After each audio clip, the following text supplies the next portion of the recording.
नमस्कार। ओम जी ओम। नमस्ते, प्रणाम। आज हम आपको जो अभ्यासी हैं उनके लिए बड़ा सरल और जो कभी नहीं बैठे उनके लिए बड़ा कठिन, जिसमें मैं अभी बैठा हुआ हूँ, पद्मासन बताने वाले हैं। यह आसन बड़ा सरल है। जो नियमित अभ्यास करेंगे 10-15 दिन में इस आसन में आसानी से बैठ सकते हैं। और जो पहले से ही इस आसन को करते आ रहे हैं उनके लिए तो कोई समस्या ही नहीं है, वह तो आसानी से बैठ ही जाते हैं। तो आइए आज हम पद्मासन कैसे लगाई जाए, पद्मासन के विषय में चर्चा करते हैं। पद्मासन के लाभ एवं पद्मासन से किस प्रकार से हम स्थिर सुखम आसनम, जो महर्षि पतंजलि ने आसन की परिभाषा दी, उस स्थिति में पहुंच सकते हैं। प्रयत्न शैथिल्य अनंत समापत्तिभ्याम, कैसे हम अपने प्रयत्नों को शिथिल करके उस अनंत से जुड़ सकते हैं, यह आसन की ही महिमा है। तो इन आसनों को पूरी तन्मयता के साथ करना है और यम नियम का पालन करते हुए करना है। जो यम नियम का पालन, मैं क्योंकि वीडियो बहुत लंबा हो जाएगा, यम नियम के विषय में आपको एक अलग वीडियो में बताऊंगा। जो यम नियम का पालन नहीं करेंगे वह आसन में जीवन में कभी पहुंच नहीं सकते, इसलिए पहले यम नियम का पालन करें। अष्टांग योग पूर्ण वैज्ञानिक योग है। अष्टांग योग में पहला यम नियम, दूसरा आसन, यम नियम, आसन, प्राणायाम, प्रत्याहार, धारणा, ध्यान और समाधि। तो यम नियम का पालन करना अति आवश्यक। जो यम नियम का पालन करेगा उसका परिणाम है आसन, स्वतः ही आसन में पहुंच जाएगा। और जो विधिवत आसन का परिपालन करेगा तो आसन का परिणाम है प्राणायाम, स्वतः ही प्राणायाम में पहुंच जाएगा। तो ऐसे ही एक सीढ़ी पे आपने पैर रखा, दूसरी सीढ़ी पे स्वतः ही आपका दूसरा पैर पहुंच जाएगा। आप चाहें कि मैं पहला पैर जमीन पर रखूं, दूसरा पैर छत पे, तो यह संभव नहीं है। एक क्रम हमारे ऋषि मुनियों ने एक वैज्ञानिक सोच से, वैदिक सोच से, उनकी आध्यात्मिक सोच से एक क्रम बना के दिया है हमें, और हमें उस क्रम से चलना है। बस हम चल ही नहीं पा रहे। हमको यम नियम, आसन, प्राणायाम, प्रत्याहार, धारणा, ध्यान और ऐसे अभ्यास करते करते हम समाधि में पहुंच जाएंगे। तो हमें आज हम पद्मासन की बात कर रहे हैं। हठयोग प्रदीपिका में आसनों पर विशेष जोर दिया गया है, क्योंकि हठयोग का मुख्य अंग आसन ही है। तो इस पद्मासन के द्वारा आप कैसे लंबे समय तक स्थिर बैठ सकते हैं, आप किस प्रकार से प्राणायाम में सिद्धि प्राप्त कर सकते हैं, मैं आज आपको बताता हूं। तो सबसे पहले तो इसको हम किस प्रकार से, जो नहीं कर पाते हैं वह किस प्रकार से इस आसन को कर सकते हैं, देखिए। सबसे पहले आपको दंडासन में बैठना है। दंडासन में बैठने के बाद आपको दाएं पैर को उठाना है, बाएं पैर के ऊपर रख लेना है, और बाएं पैर को उठाना है, दाएं पैर के ऊपर रख लेना है। लेकिन जो नहीं कर पाते उनके लिए बड़ा कठिन है। तो वो कैसे इस अवस्था में पहुंचेंगे? उनको सबसे पहले बटरफ्लाई का अभ्यास करना है। जी, ध्यान ये रखना है कि एड़ियां जितना हो सके अपनी ओर खींच रहा है, और आपकी जो मेरुदंड है उसको आपको सीधा रखना है।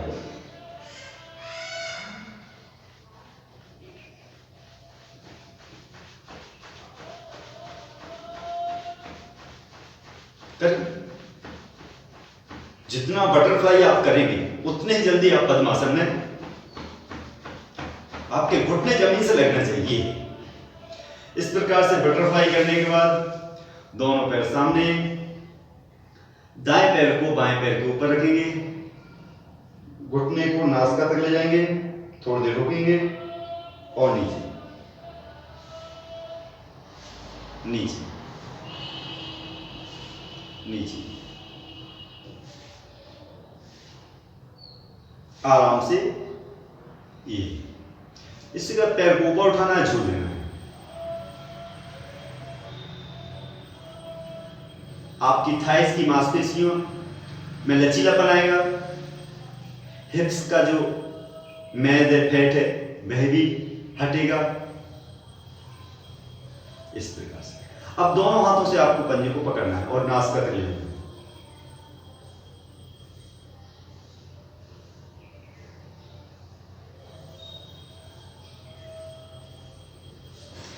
अब पैर को आपको खींच देना है।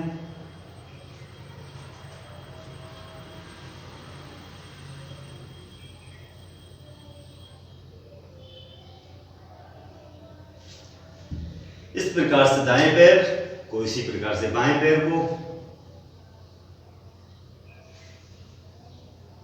ये व्यायाम आपको पद्मासन से पहले शरीर को देना है।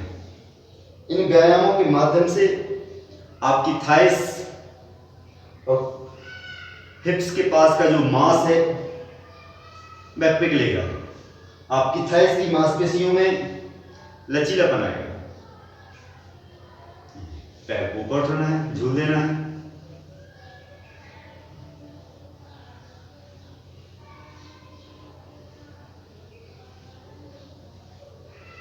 इसी प्रकार से आपको एक क्रम में करना है। 10-10 बार कर लिया, 15-15 बार कर लिया।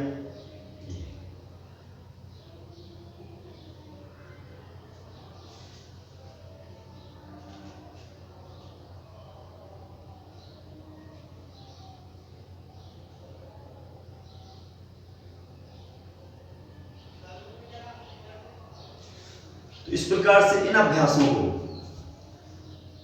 पहले आप करेंगे। उसके बाद जब आप पद्मासन में बैठेंगे तो ये देखिए,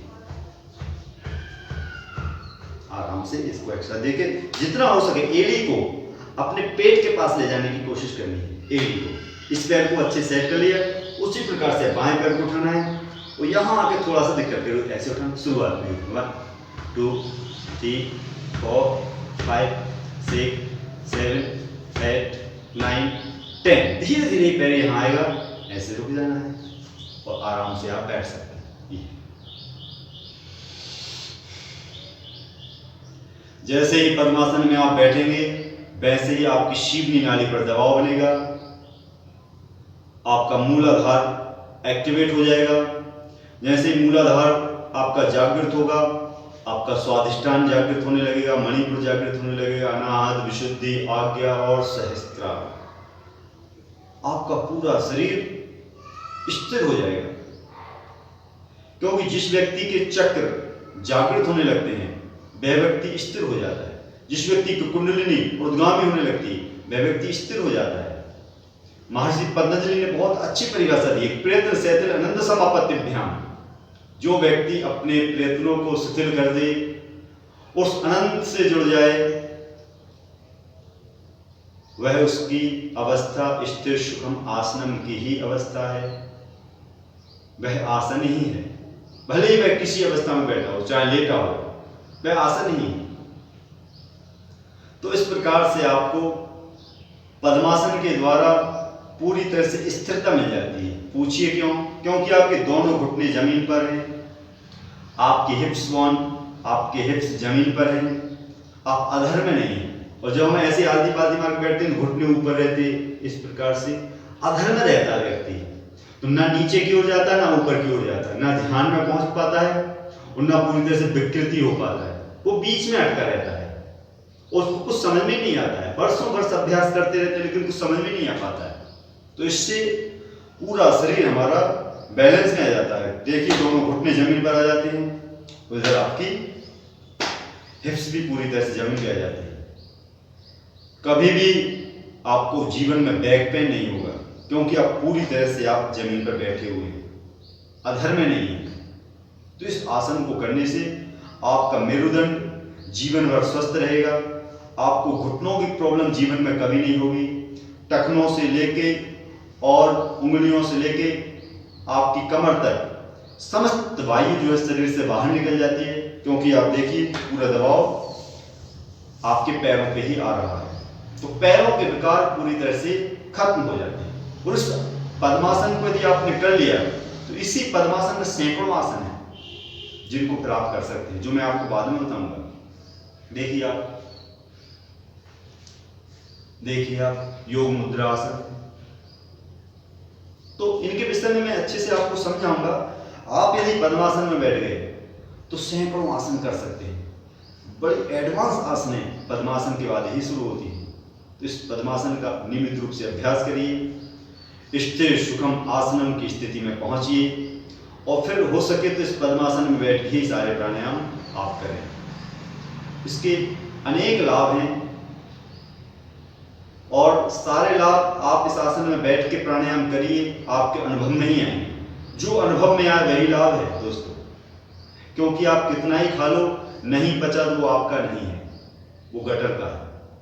इसलिए इस बात का आपको ध्यान रखना है कि जो आपके अनुभव में आ गया, प्राणायाम करते समय, आसन करते समय, मुद्राओं को करते समय, एक्यूप्रेशर करने से जो आपके अनुभव में जो लाभ आ गया, जो आपको दिख गया, जिसको आपने महसूस कर लिया, वही आपका है।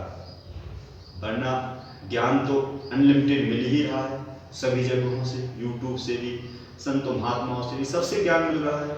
लेकिन जो आपके अनुभव में आ गया वही आपका है। तो इस आसन को करिए और फिर आप अपने अनुभव में लाइए इसके लाभों को।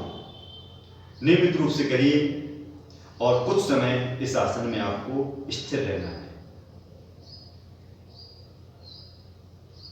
धीरे धीरे पूरा शरीर आपको ढीला छोड़ देना है। आती जाती श्वास प्रश्वास पर आपको मन को एकाग्र कर लेना है। श्वासों को खींचते हुए मैं शरीर नहीं हूं,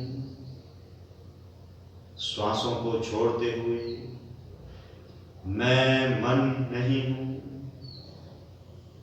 श्वासों को खींचते हुए मैं शरीर नहीं हूं, श्वासों को छोड़ते हुए मैं मन नहीं हूं। ऐसा करते करते स्वतः ही आपके अंदर से फिर विचार निकलेंगे कि मैं तो उस अजर अमर अविनाशी परमपिता परमेश्वर का अंश हूं,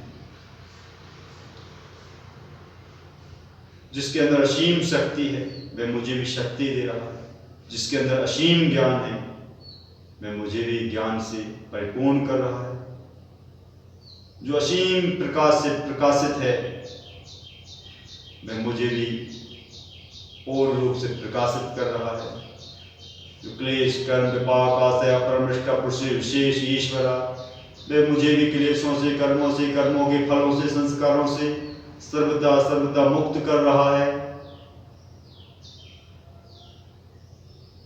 फिर आपको ऐसे भाव लाते रहना है।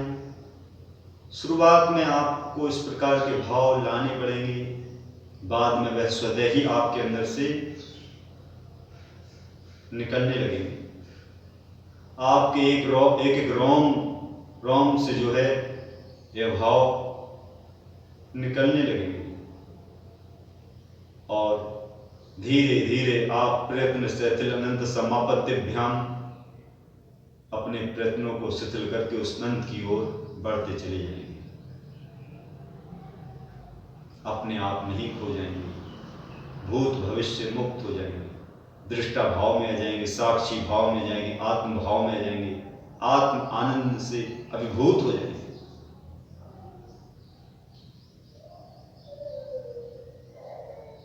आपकी प्रतिरोधी क्षमता प्रबल हो जाएगी।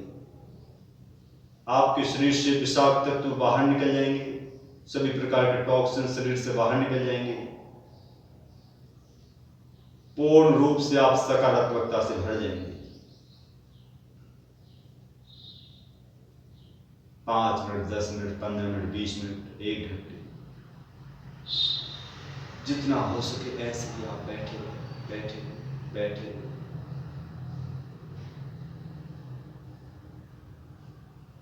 एक समय निश्चित अवश्य कर लो, उस समय में ही आप बैठें तो अधिक लाभ होगा।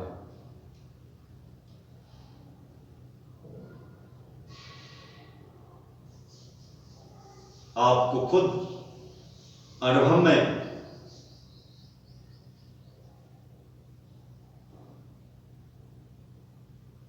वह प्रकाश दिखाई देगा।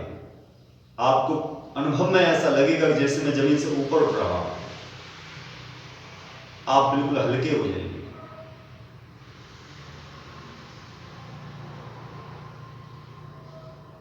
आपका आज्ञा चक्र दिव्य प्रकाश के पुंज से प्रकाशित हो जाएगा।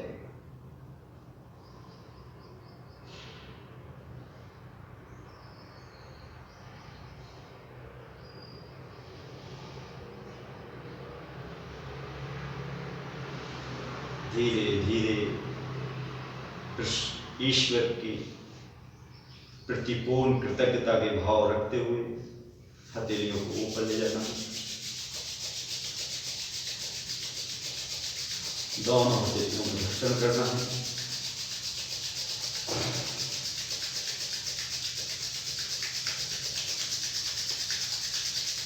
गरम गरम हथेलियों को आंखों पर रखना है।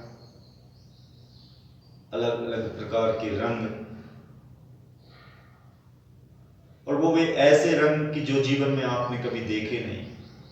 इस प्रकार का मिश्रण आपने जीवन में कभी देखा नहीं, वह आपको दिखलाई देगा।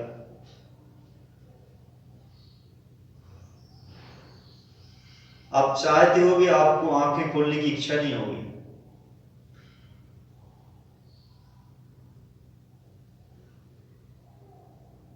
धीरे धीरे फिर आपको आंखें खोल देना है हथेलियों के अंदर, और हथेलियों को